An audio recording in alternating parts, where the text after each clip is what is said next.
El 11 de diciembre de 2001, alrededor de 2 semanas después del lanzamiento del single Garnet Kingdom no Sonoe, y de forma un tanto inesperada, Malice Mizer emitió un comunicado en el que anunciaba una pausa indefinida en las actividades de la banda.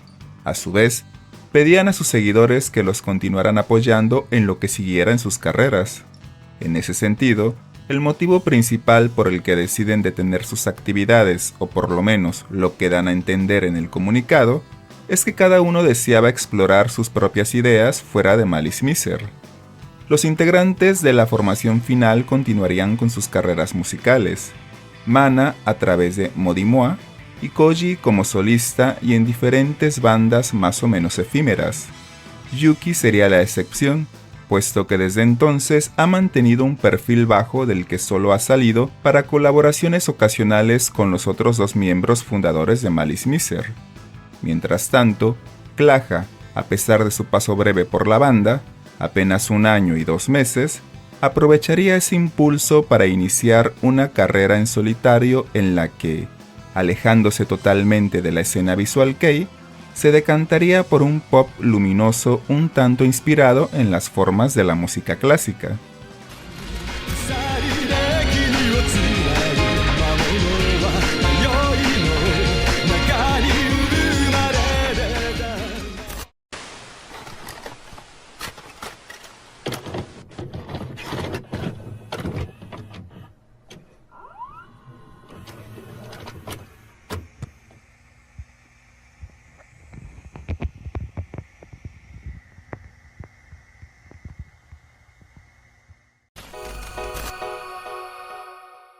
Es así que el 4 de diciembre de 2002, a casi 1 año de la disolución de facto de Malice Mizer, saldría a la luz el álbum Nostal Lab, primera placa firmada en su totalidad por Klaja.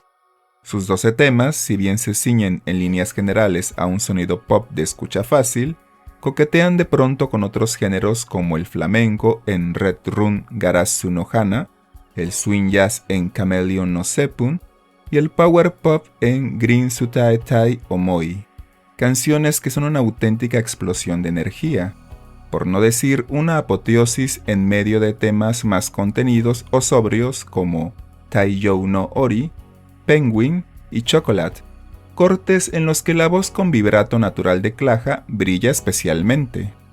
Asimismo, tenemos canciones en las que sale a relucir su influencia clasicista, a través de las melodramáticas Skate with Transparent Wings, corte promocional del disco, y Kiseki no Koe, que con su introducción a capela nos ofrece con toda probabilidad una de las mejores, si no es que la mejor, interpretación vocal de Klaja como solista.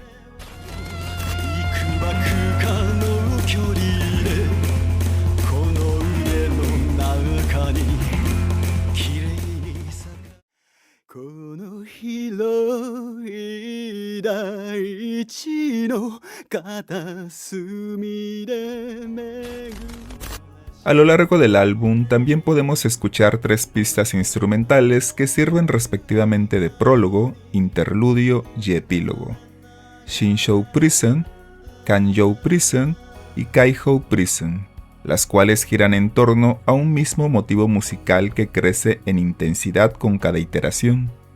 Contrario a lo que podrían pensar muchos, estos temas, antes que sentirse gratuitos o de relleno, en su conjunto, refuerzan ese sonido nostálgico que pretendía crear Klaja con este disco. En cualquier caso, lamento que no se aprovechara Kaihou Prison en forma de canción para cerrar por todo lo alto Nostal Lab. No es que Green Sutae Tai Omoi carezca de fuerza, pero tengo la impresión de que un inicio como Escape with Transparent Wings merecía una conclusión en el mismo registro.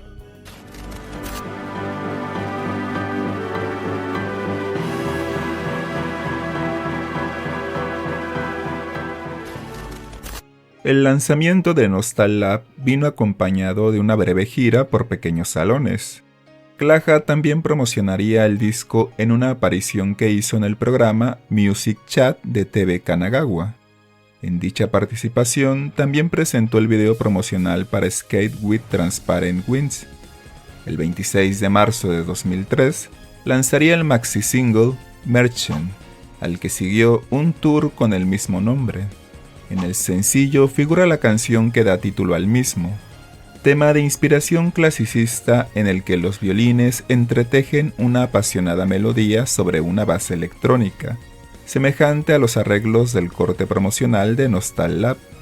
De igual modo, aparece la canción Stay in the Rain, power ballad que recuerda un poco a las grandes baladas de X Japan, pero que lleva el sello propio de Claja. Ambas canciones contaron con videos promocionales que fueron incluidos en el DVD de Merchant.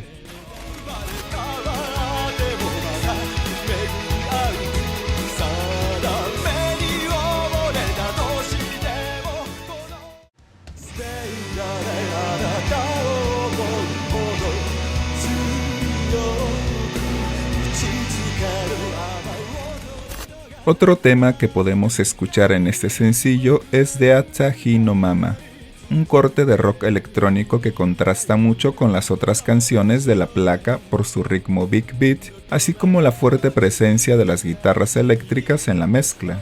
Me queda claro que esta canción fue incluida como lado B, por lo inusual que resulta dentro de la producción musical de Claja. No me la habría imaginado como sencillo promocional. En todo caso, es un experimento interesante.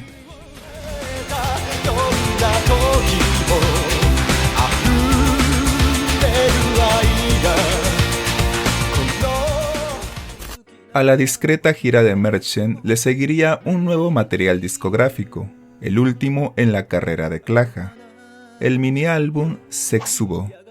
Publicado el 16 de febrero de 2004, este EP tuvo la particularidad de contar con un tiraje limitado a 1000 copias, lo que le ha convertido en un disco difícil de conseguir en la actualidad. En sitios como Discogs, por ejemplo, ha alcanzado un precio de alrededor de $400.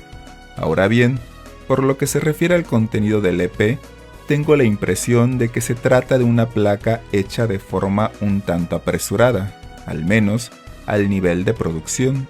No me malinterpreten, creo que es un disco interesante, con canciones que logran enganchar desde la primera escucha por esas melodías fuertemente inspiradas en la música clásica, aunado a una interpretación vocal a la altura de los temas. Sin embargo, ciertos elementos no terminan de encajar o suenan poco naturales. Me explico. En este disco todas las secciones de cuerdas fueron hechas con sintetizadores, a diferencia de sus lanzamientos previos, que contaron con la participación de instrumentistas de cuerdas. El uso de secuencias MIDI no es un problema per se, sino su implementación en las canciones.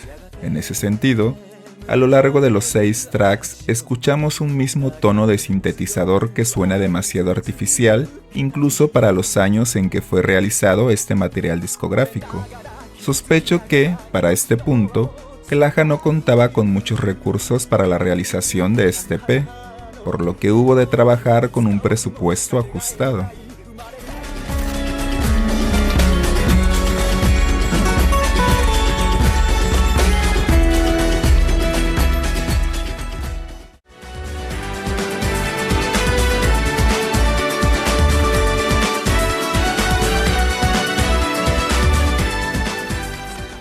Al margen de los sintetizadores, considero que es un disco bien pensado tanto en las composiciones como en sus arreglos. Me gusta esa voz al borde de quebrarse en Hisashi, que añade cierto dramatismo a los melancólicos acordes de piano en los que reposa casi toda la canción. También disfruto mucho de ese momento intimista en los versos de Souten Shiratsuki, que crece en intensidad hasta llegar a ese potente estribillo en el que Claja rompe a cantar, dando realce a su vibrato natural.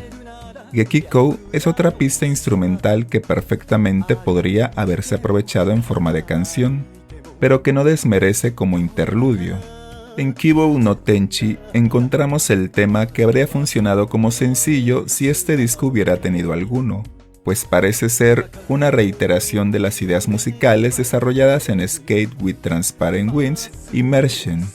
Hekino no Hate es una balada nostálgica en la que Claja canta sobre una hermosa progresión de piano, a la que se suman gradualmente los otros instrumentos hasta estallar en un apasionado coro. Igiakou Kono Saka no Mukou ni parece ser la canción alegre por autonomasia para concluir en una nota más ligera un disco en el que ha predominado cierta solemnidad. No es mi favorita de Setsubo, pero puedo apreciar su intención como cierre.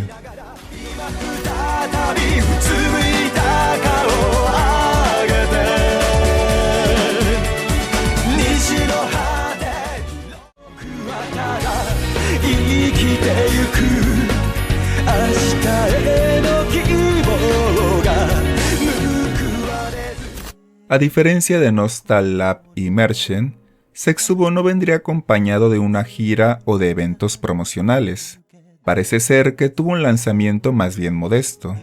En algunas fuentes se menciona que la última aparición pública de Claja tuvo lugar en abril de 2004, pero no se conceden más detalles al respecto. En cualquier caso, tras la publicación de este mini álbum, solamente se sabría de Claja a través de su sitio web, y en particular, por medio de las actualizaciones para su club de fans, Cryptogram. Todavía es posible visitar la página oficial de Claja gracias a la Wayback Machine del Internet Archive, aunque es imposible pasar del inicio, dado que el sitio fue desarrollado en Flash. Por fortuna, usuarios de Internet de habla inglesa compartieron en su momento traducciones de su sección de noticias e incluso contenidos exclusivos de su club de fans. Es a partir de estas fuentes secundarias que ha podido reconstruirse hasta cierto punto los últimos meses de Claja como figura pública.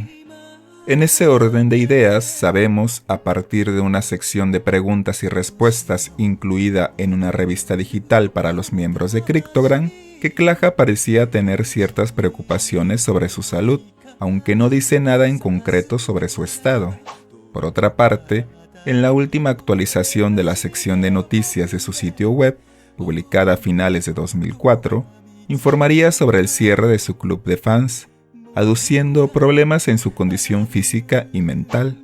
No obstante, en una publicación posterior, el usuario que compartió la traducción de esta noticia matizaría la información explicando que nadie sabía bien lo que estaba sucediendo, ni siquiera los miembros de su club de fans, toda vez que Claja no dio más detalles sobre su decisión.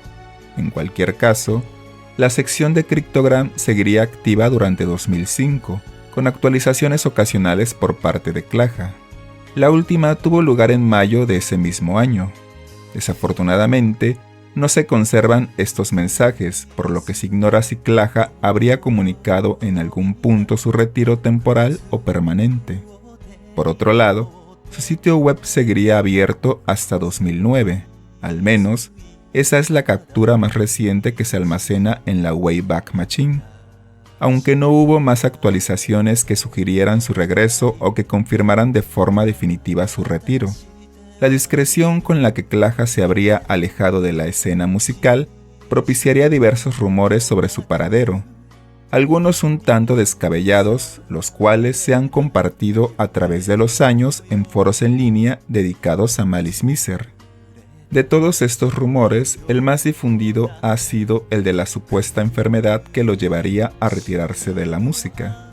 Y si bien hubo ciertas insinuaciones por parte de Claja en sus últimos mensajes, conviene recalcar que nunca expresó que entraría en hiatus o se retiraba por ese motivo, ya que, como he mencionado antes, ni siquiera hubo un anuncio oficial. Con todo, algunos han ido tan lejos como para afirmar que Claja ha muerto, pero, reitero, no se conocen los detalles de los problemas en su condición física y mental, a los que se refería en la actualización final de la sección de noticias de su sitio web. Aún más absurdo ha sido el rumor de su muerte durante el terremoto de 2011 en Japón, cuando no es posible confirmar su paradero, dado que no conocemos su nombre real. Masaki Haruna, como se hizo llamar cuando formaba parte de Pride of Mind, es altamente probable que también fuera un seudónimo. El resto de rumores sobre la desaparición de Claja son auténticas tomaduras de pelo que no disimulan su intención, como la idea de que es profesor de inglés en Estados Unidos, trabaja como mecánico, se dedica a la fotografía o que planeaba su regreso a la escena musical para 2023. A propósito, Bray Fillet cubre estos y otros rumores en su video What Happened to Klaja, Debunking the Rumors. En caso de que sepan inglés, les recomiendo que le den un vistazo, toda vez que proporciona mucha más información acerca de la desaparición de Klaja. De hecho, he obtenido parte de la documentación para mi video a través de sus fuentes.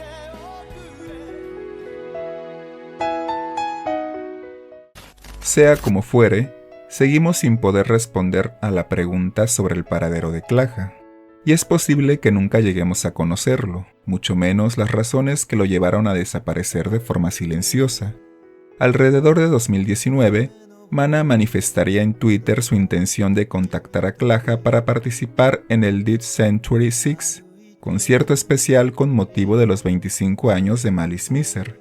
Como es sabido, aquello no prosperaría, por lo que si ni siquiera aquellos que trabajaron con él, en especial Yuki que era su amigo, conocen su paradero, es imposible que sus fans de este lado del charco lleguemos a saber de su situación actual. Lo único que podemos hacer es seguir especulando a partir de la escasa información disponible. En ese terreno, existe una declaración que Klaja daría para un programa de radio cuando era miembro de Malice Mizer, a partir de la cual podemos hilar otra posibilidad sobre su desaparición. De nuevo, estamos ante información de segunda mano, aunque se trata de una fuente respetada en la comunidad. En dicho programa, Klaja habla de las circunstancias en las que se integraría a Malice Mizer, pero llama particularmente la atención los comentarios sobre su salida de Pride of Mind. ¿Realmente la música era para mí? ¿O había escogido la música porque no era bueno en otra cosa? Eso es lo que pensaba, incluso si no había intentado nada más todavía. ¿Qué pasaría si solo hiciera música porque no sabía hacer algo más? ¿Qué otra cosa podría hacer? Quería sentirme completamente seguro de mi decisión de dedicarme a la música. Buscaba tiempo para pensarlo. Me alejé del entorno en el que me encontraba. Corté contacto con amigos y conocidos y comencé desde cero. Me encontraba un poco solo. Tiempos difíciles. También los he tenido. La música me preocupaba mucho al respecto.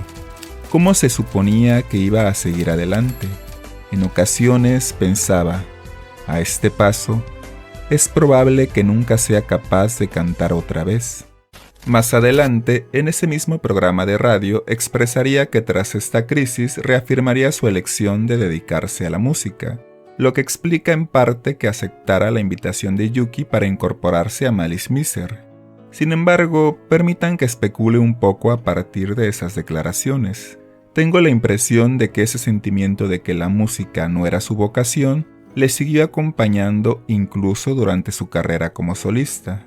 Por ejemplo, durante la entrevista para el programa Music Chat, se le percibe un tanto incómodo, fuera de su elemento.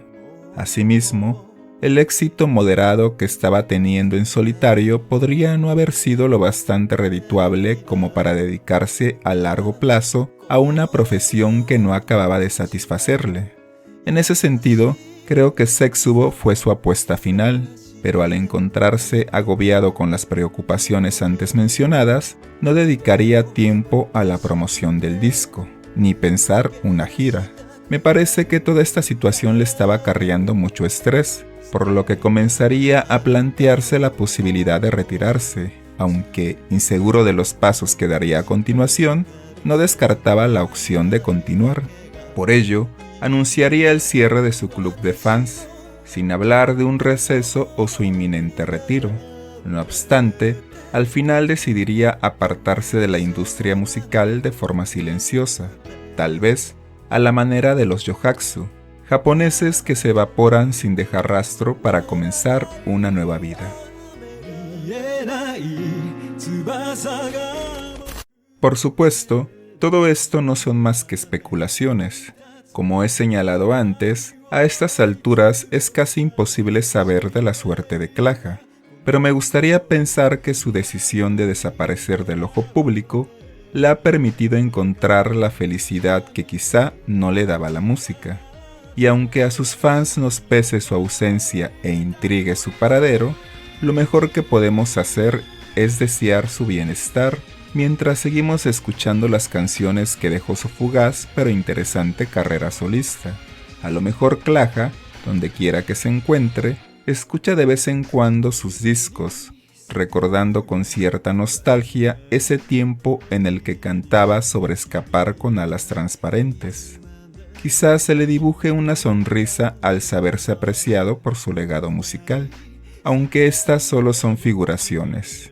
Es probable que ustedes tengan otra perspectiva, por lo que les invito a compartirla en la sección de comentarios. Estaré encantado de leerlos. Gracias por llegar hasta el final del video. Les ha hablado Tokumei para el ascenso de un japonófilo. Hasta la próxima.